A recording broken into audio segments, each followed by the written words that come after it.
ये सेल्लो काले वीडियो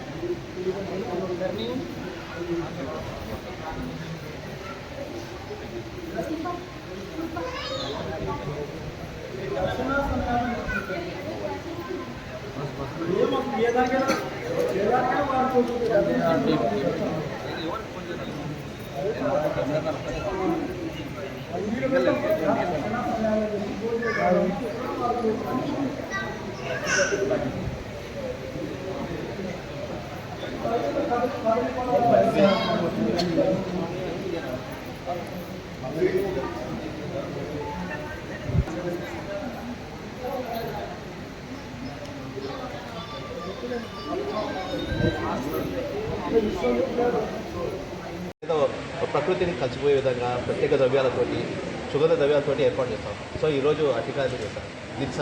దీని ప్రత్యేకత మా భగవత్ సేవా సమాజ్ యొక్క మెయిన్ కాన్సెప్ట్ ఏకో ఫ్రెండ్లీ గణపతి, అంటే పర్యావరణానికి ఎలాంటి హాని కల్పించకుండా మహా గణపతి స్వరూపాలను గత 13 సంవత్సరాల నుండి 12 స్వరూపాలుగా తయారు చేయడం జరిగింది.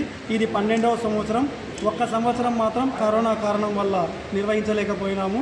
12 స్వరూపాలను కూడా వివిధ రూపాలతో స్వామివారిని, ఒక సంవత్సరం నారికేల గణపతి, ఒక సంవత్సరం పుస్తకాలు పెన్సిళ్ళు, ఒక సంవత్సరము పూజా ద్రవ్యాలతో వివిధ హరిత గణపతి అలా తయారు చేస్తూ ఈ సంవత్సరము స్వామివారికి కదలీఫల మహా గణపతిగా, అంటే అరటికాయలతో స్వామివారిని ఇక్కడ సుమారుగా 12,000 అరటికాయలు, అంటే 1100 డజన్ల అరటిపళ్ళతో స్వామివారికి ఇక్కడ అలంకరించి ప్రతిష్ఠించడం జరిగింది. ఈ మహాస్వరూపానికి నిమజ్జనం ఉండదు. కేవలం చిన్న మట్టి గణపతిని ఇక్కడ ప్రతిష్ఠించి ఆ స్వరూపానికి మాత్రమే 5 రోజుల పూజల అనంతరం నిమజ్జన కార్యక్రమం ఉంటుంది.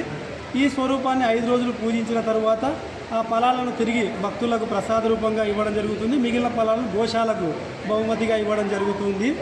ఈ 5 రోజులు కూడా నంద్యాల పరిసర ప్రాంత ప్రజలందరూ కూడా విచ్చేసి స్వామివారిని దర్శించుకొని స్వామివారి అనుగ్రహాన్ని పొందవలసినదిగా కోరుచున్నాము. జై బోలో మహాగణపతి మహారాజ్కి జై. పూజా కార్యక్రమం నందు అరటి పండు అంటే కదలీ ఫలము అత్యంత ప్రాముఖ్యత స్వామివారికి. అనేక స్వామి, ఒక వినాయకుడికే కాదు అందరూ స్వాములకు కూడా ఆ ప్రసాదాలలో ఫలాలలో స్వామివారికి ముఖ్యమైనదిగా కదలీ ఫలము నివేదన చేయడం జరుగుతుంది. అలాంటి ప్రధానమైన కదలీ ఫలాలతో ఇక్కడ అలంకారం చేయడము ఈ సంవత్సరం ఆ స్వామివారి మా సంకల్పాన్ని కలిగించి ఉన్నారు. సుమారుగా 12,000 అరటికాయలతో దాదాపుగా 10 రోజుల పైనుంచి శ్రమించి ఇక్కడ స్వామివారిని ఇలా ప్రతిష్ఠించి మనందరికీ కూడా ఎంతో సుందరంగా తయారు చేయడం జరిగింది.